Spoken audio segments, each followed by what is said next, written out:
Le invito a abrir su Biblia en el Evangelio de Mateo. No sé si vamos a poder transmitir el pasaje ahí. Si se puede, bien Mateo. Mateo capítulo 28. Estamos reflexionando sobre este pasaje que a lo largo de la historia se ha llamado la Gran Comisión. La Gran Comisión.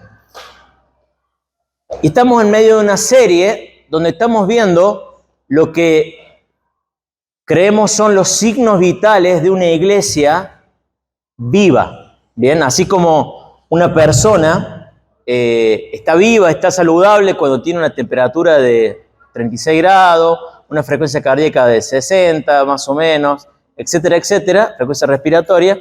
Así hay ciertas cosas que deben estar presentes en una iglesia. Bien, y estamos analizando dos grandes pasajes de la Biblia. Primero, hemos analizado lo que se llama el Gran Mandamiento, ¿se acuerdan? Hemos visto que el Gran Mandamiento dice que hay que amar a Dios por sobre todas las cosas y a nuestro prójimo como a nosotros mismos, ¿bien? Quédese tranquilo, yo sé que es medio difícil acordarse de todas estas cosas. Con el favor de Dios, a nuestra izquierda vamos a tener un banner que sacan todas estas cosas, ¿bien? Y nos va a ayudar a tenerlo presente, ¿bien?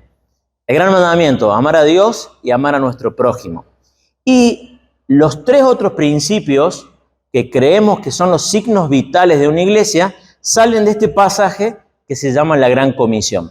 Bien, lo vamos a leer, Mateo capítulo 28, voy a leer en la nueva versión internacional, versículo 19 y 20, dice así: Por tanto, vayan y hagan discípulos de todas las naciones, bautizándolos en el nombre del Padre y del Hijo y del Espíritu Santo, enseñándoles a obedecer todo lo que les he mandado a ustedes, y les aseguro que estaré con ustedes siempre hasta el fin del mundo.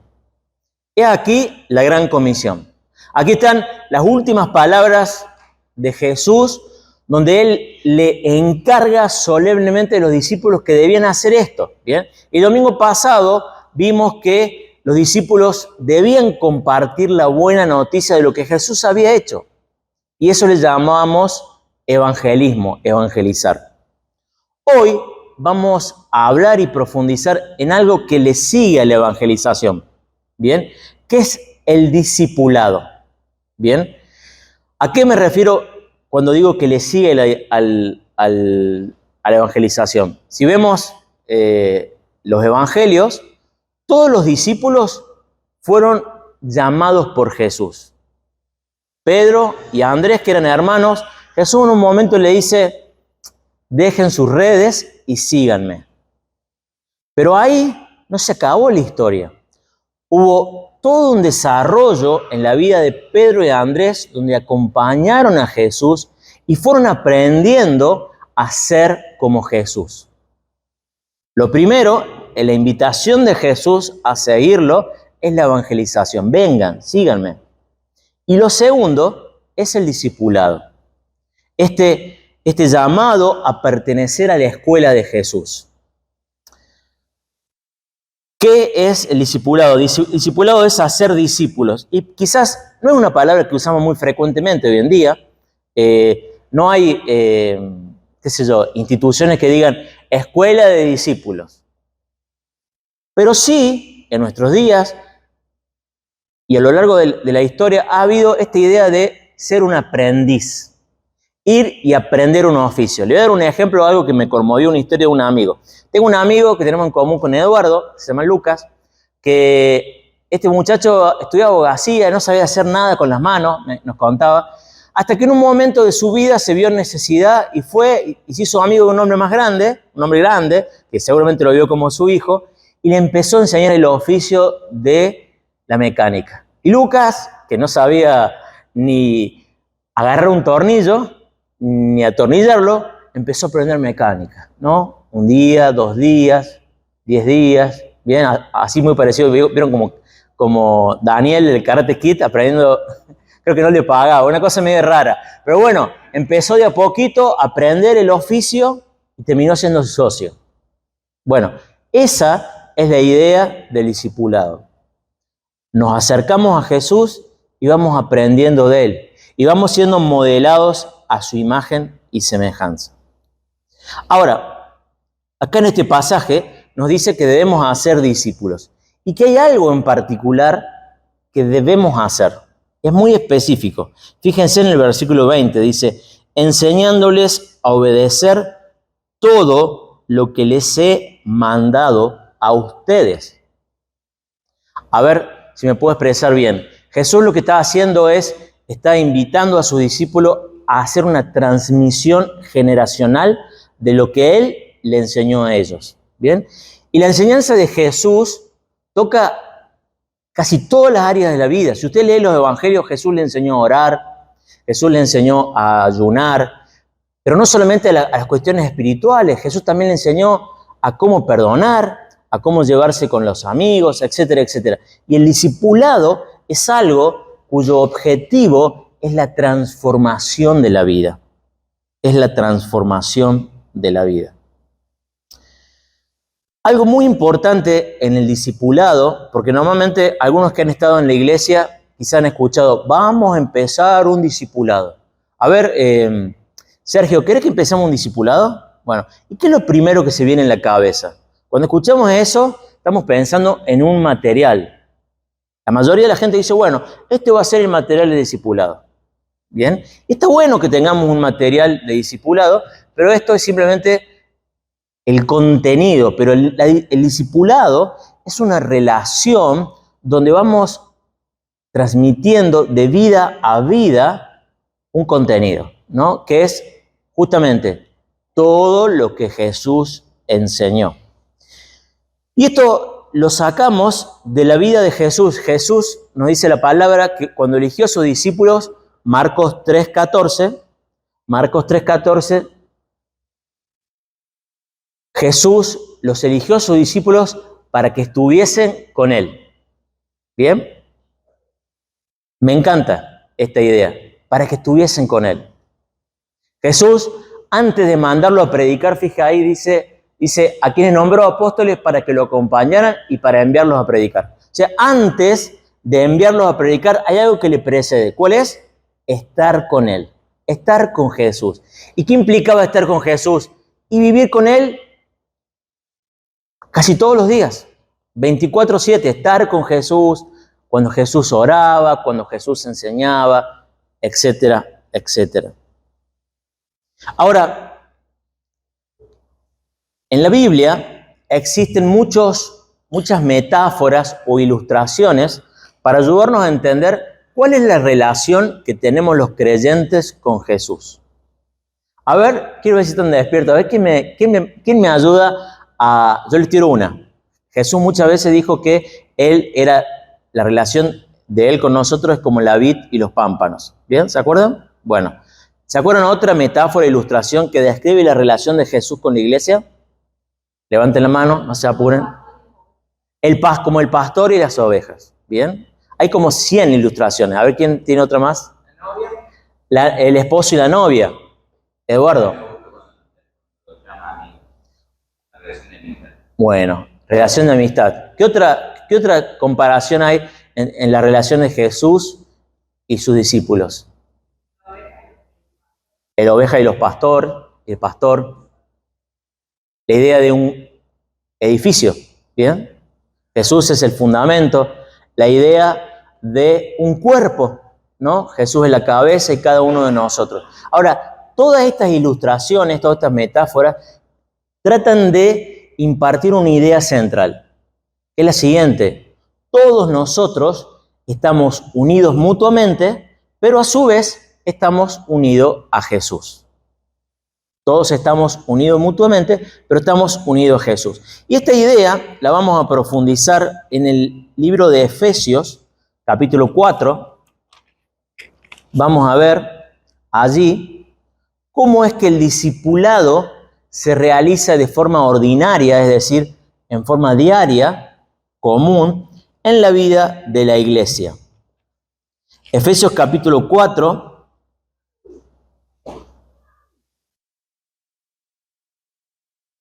Vamos a empezar por el capítulo 2, versículo 20.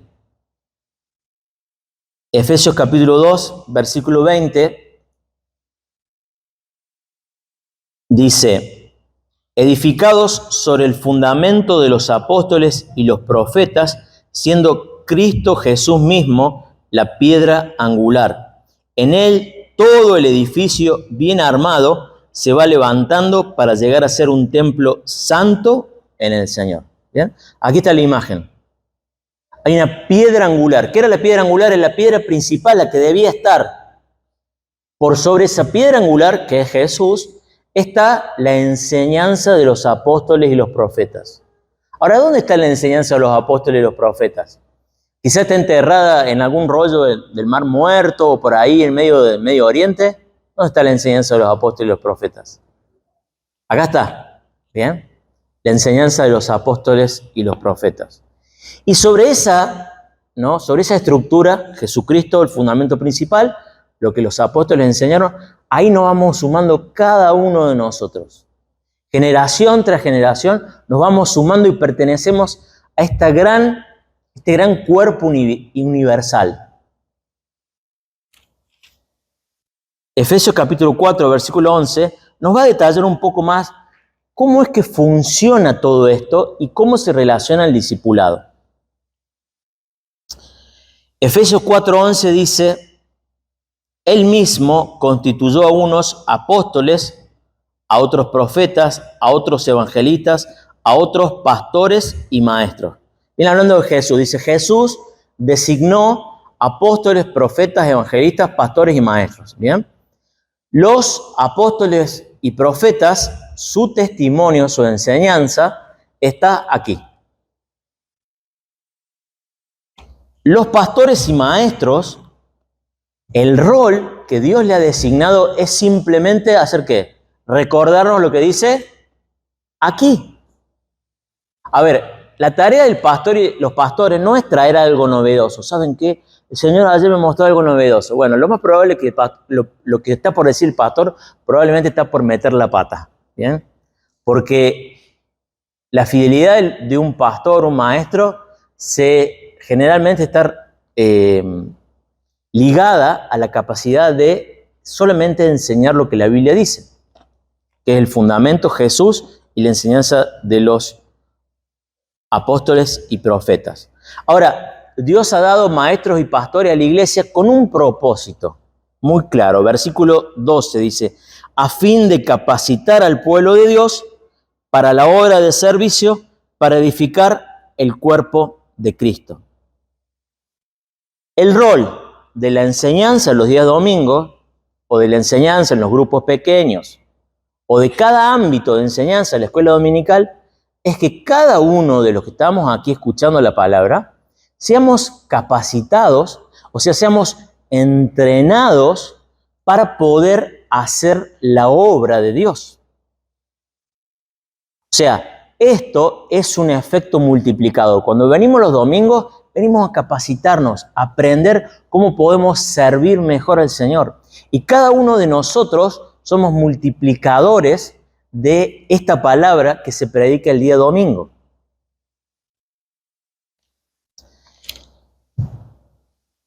Es muy importante que la palabra de Dios, como dice Pablo, habite en abundancia en el corazón de cada uno de nosotros. Que esté siempre en nuestras reuniones, en nuestras conversaciones. Y cuando estoy hablando de la palabra de Dios, no me refiero a que, vieron, porque hay hermanos que dicen, sí, como dice Efesios capítulo 5, versículo 1, debes hacer esto, esto y aquello. La mayoría de los normales no tenemos esa capacidad.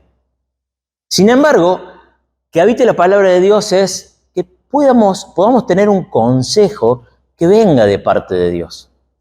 Y esas cosas, en la iglesia tenemos diferentes lugares o ámbitos donde eso se desarrolla. Uno de esos es el día domingo. Venimos, adoramos al Señor y luego escuchamos la palabra de aquel que le toque compartirla. También entre semana tenemos los grupos pequeños, grupos donde abrimos la palabra, pero no solamente abrimos la palabra, sino que abrimos también nuestro corazón y dejamos que la palabra nos toque. También vamos a realizar, ¿saben qué? Vamos a realizar un picnic.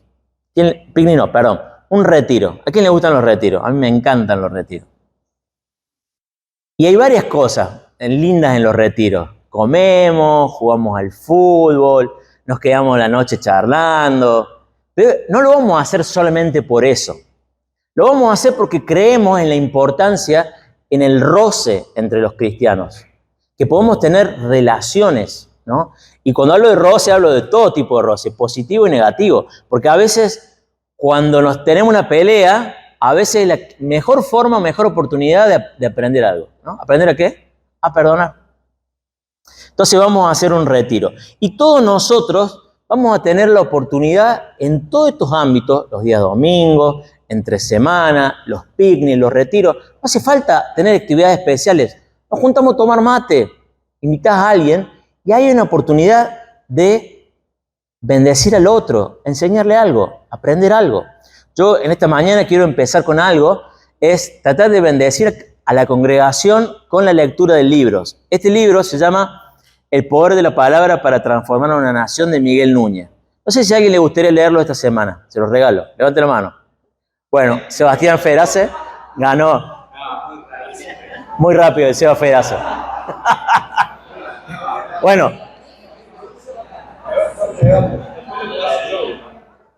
Bueno, la idea es que esto tenga un efecto multiplicador. ¿Bien? Que cada uno empiece a compartir con otros. Ahora, ¿por qué es importante esto de estar juntos entre otros cristianos? El cristianismo no fue ideado por Dios para hacer una vida solitaria. A diferencia del budismo, el Buda, cuando supuestamente recibió iluminación, él se fue a contemplar y encontrar iluminación por él solo. El cristianismo no tiene nada que ver, el cristianismo es algo en comunidad. ¿Y por qué es tan importante la comunidad? Porque nosotros todos tenemos la necesidad de aprender de otros. Quiero darle una historia personal con mi señora. Nosotros, como todo matrimonio, cuando nos casamos, empezamos a tener problemas. Y los primeros problemas, el primer año de casado, no son tanto mío y de ella, sino de mis padres y sus padres. Y no es que lo traíamos a mi casa, aunque a veces hay matrimonios que lo traen a la casa. No, sino que hay dos culturas, hay dos formas de hacer las cosas, ¿no? Para que se den una idea, mi viejo a la mañana se levanta temprano y dice, vieja, tráeme el mate. Y en la casa de mi señora, mi suegro es el que le lleva el desayuno a mi suegra. Entonces, bueno, ¿qué es lo que íbamos a hacer nosotros como familia? Bueno, le decimos no desayunar, no. ¿Qué es lo que íbamos a hacer? Bueno, miren, Dios tiene planes inesperados. Dios nos llevó a vivir en Estados Unidos, fuimos a estudiar el seminario y no teníamos dónde vivir. Y un matrimonio de la iglesia, que tenían 50 y largos, mediados de 50, que se llaman Tony y Patty, nos abrieron su casa. A dos total, no nos conocíamos para nada. Y nos abrieron su casa. Y realmente fue una de las experiencias más hermosas de nuestra vida y creo que fue mejor que el seminario mismo. Porque en el seminario aprendí un montón de clases, de libros, pero bueno, eso lo podés aprender en cualquier momento. Pero vivir con un matrimonio que no tenga nada que ver con el de mis padres ni el de mis suegros, nos enseñó a hacer las cosas de forma diferente. Y encima había un plus de que este matrimonio era un matrimonio muy consagrado a las cosas de Dios. Entonces esos 2 años fueron una clase de matrimonio. Bueno, yo no sé si todos vamos a tener la oportunidad de ir a vivir con otro matrimonio. Quizás sí, quizás alguno se esté por mudar ahora y vaya a vivir con otro matrimonio.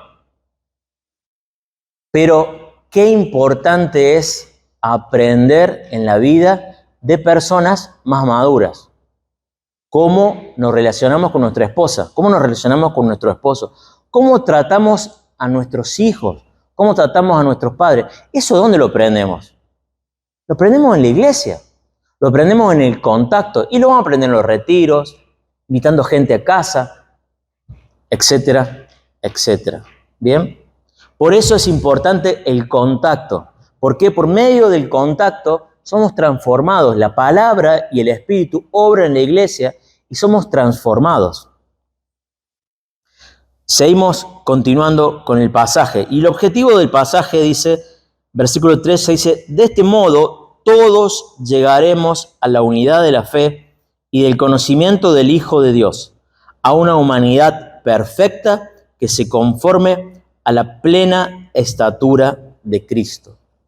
Ahora, todo esto, la obra de la palabra, el espíritu, la predicación, los grupos, el estar juntos, tiene un objetivo: que cada uno de nosotros seamos transformados a la imagen de Jesús.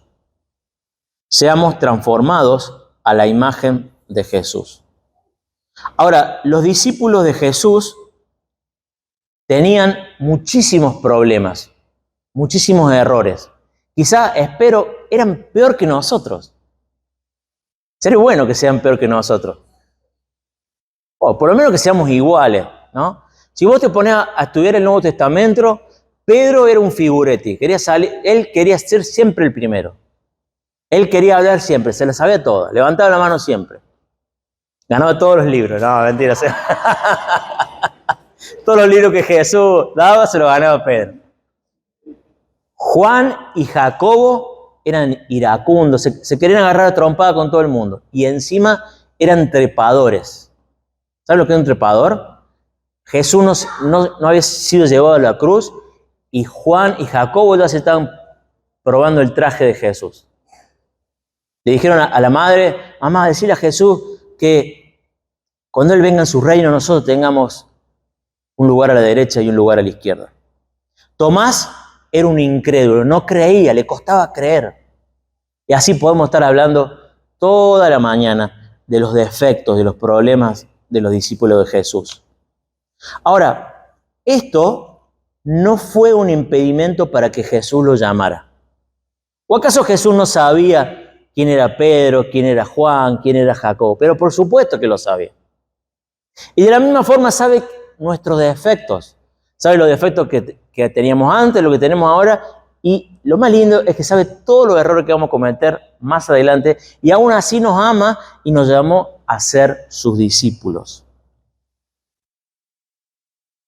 Ahora, lo más lindo en esto es que Dios quiere transformarnos. Y no es que Dios nos va a amar más o nos va a amar menos si somos transformados. No se trata de eso. Pero sinceramente, algo que tenemos que tratar de entender es que a medida que somos transformados a la imagen de Jesús, nuestros matrimonios van a cambiar, nuestra familia va a cambiar, todo lo que nos rodea va a cambiar. Y ahí es a donde vamos.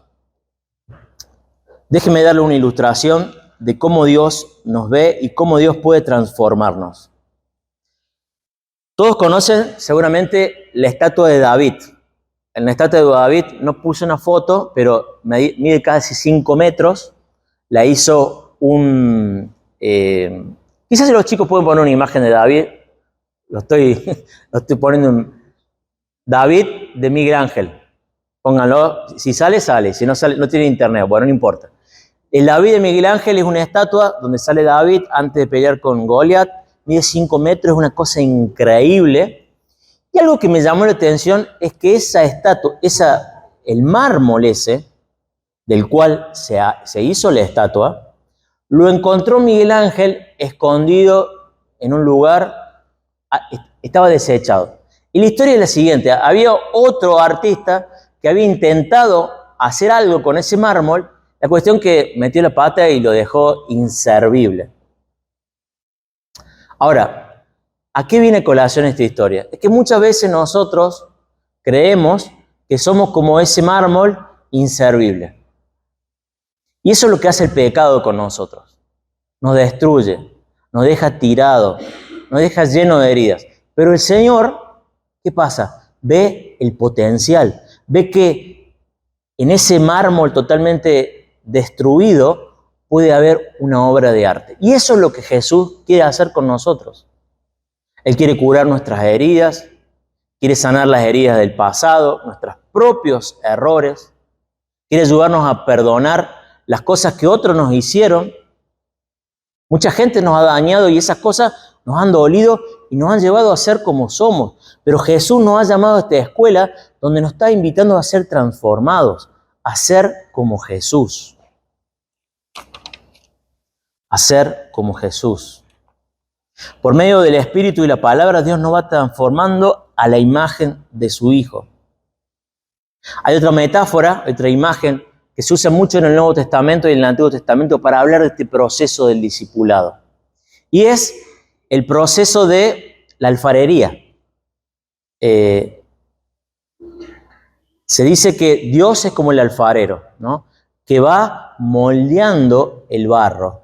Y a veces para moldear el barro, antes de poder moldear, ¿qué hay que hacer? Hay que romperlo, ¿no? Y hay que moldarlo a algo que quizá no estaba de acuerdo el barro, sí, ¿no? Y Jesús hace eso con nosotros. Agarra nuestras vidas, nuestros pedazos, y lo va construyendo. Y de eso se trata el discipulado. Nosotros somos un movimiento que compartimos las buenas noticias de Jesús. Somos un grupo de personas que cuando estábamos perdidos, como esa oveja perdida, el pastor nos llamó y nos dijo: vení, yo he muerto por cada uno de tus pecados. Vení, que no solamente te voy a perdonar, sino que te voy a curar y te voy a transformar. Y cuando la gente te vea, dentro de 5 o 10 años va a decir: mira vos, ¿te acordás de aquel que hacía esto en el barrio, que se drogaba, o hacía esta cual cosa? Mira ahora lo que es. ¡Qué bárbaro! Bueno, eso es el poder de Dios. Que así como Miguel Ángel transformó un mármol desechado y lo transformó en una obra de arte, así Dios va a transformar a cada uno de nosotros en una obra de arte. Efesios capítulo 2, versículo 10 dice que Dios ha hecho de cada uno de nosotros una obra de arte. La palabra es poema, ¿no? Dios ha hecho de cada uno de los creyentes una obra de arte. Quizá alguno de ustedes piensa: al que está a mi lado le falta mucho. Y sí, nos falta un montón. Estamos en la escuela. Algunos estamos en jardín, algunos, van más adelantados. Pero estamos todos en esta escuela. Vamos a terminar con una palabra de oración y los desafío a que se sumen a este movimiento. Que sean parte de esta escuela de seguir a Jesús. Que se pongan disponible a la palabra. Anda, si no has encontrado un grupo, anotate en un grupo. Sería buenísimo que puedan ir al retiro. El retiro tiene un costo, pero vamos a hacer todo lo posible para que podamos ir todos, que no se quede nadie afuera. Porque no, ¿qué pasaría cuando uno invita a alguien? Lo bueno es que vengan toda la familia, ¿no? No que se quede alguno, porque no puede. Porque somos un cuerpo, tenemos que ir todos. Vamos a terminar con una palabra de oración. Señor, hemos visto, Señor, lo importante que es esto de sumarnos a este movimiento que empezó contigo hace 2000 años, donde llamaste a muchas personas a dejar sus redes y seguirte. Señor, que cada uno de nosotros podamos ser parte de ese movimiento, podamos sumarnos y escuchar tu voz en los diferentes ámbitos. Ayúdanos a encontrar un grupo pequeño. Ayúdanos a encontrar un amigo, una amiga. Quizás estamos solos. Ayúdanos, Señor, a encontrar a alguien que nos pueda hablar de vos, que sea un tutor. Así como mi amigo Lucas, Señor, estaba solo y no tenía nadie quien le diera una mano. Este hombre se acercó y le enseñó el oficio de la mecánica. Te ruego que cada uno de nosotros podamos tener esa misma actitud con cada persona nueva que entra por esa puerta. Señor, permite que los demás puedan ver en nosotros a Jesús. Señor, te pedimos perdón porque cuántas veces hemos dado una imagen tibia, una imagen deformada de lo que sos vos, Señor. Ayúdanos, Señor, por medio de tu palabra y tu espíritu, a ser transformados a la imagen de Jesús. En tu nombre te lo pedimos. Amén.